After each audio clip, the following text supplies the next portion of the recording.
architecture, form, and environmental techniques or systems had close relationships affecting one to another. Throughout the Industrial Revolution, buildings were developed with the possibilities granted by the new technologies and materials, especially iron and steel.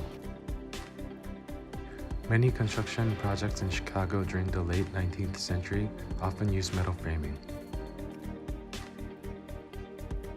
The home insurance buildings became the first tall building to be entirely supported by structural steel frame, and the challenge of airflow, ventilation, consideration shaping modern architecture.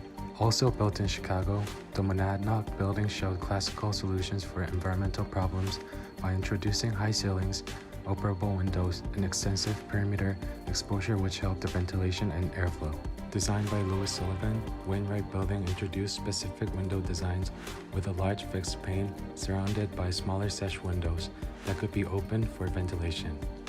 Still, at that time, the ventilation was less about a comforting breeze and more about removing humidity. As environmental techniques have developed, new kits of mechanical devices were introduced, posing both radical problems and opportunities in building design.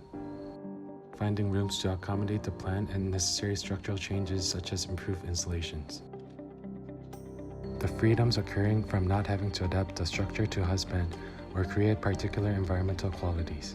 Birmingham General Hospital was designed in whole hygienic motivation of the use of separate pavilions to promote good natural ventilation between windows and other openings on opposite sides of relatively tall, narrow buildings. Later, the planium system was applied, and with forced ventilation of any sort, the initial planning became unnecessary because of the large amount of external surface relative to the floor area, leading to uneconomic waste of heat.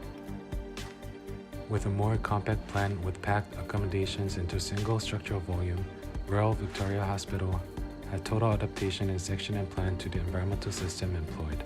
Although considered conventionally conceived architectural forms, it was very modern in the way the parts are functionally disposed of along a spine corridor without regard for axial symmetry.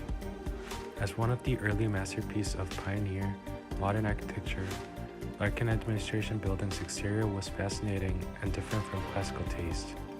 Like the Royal Victoria Hospital, the final form of the building was imposed by the method of environmental management employed, and the system mediates crucially between interior and exterior form.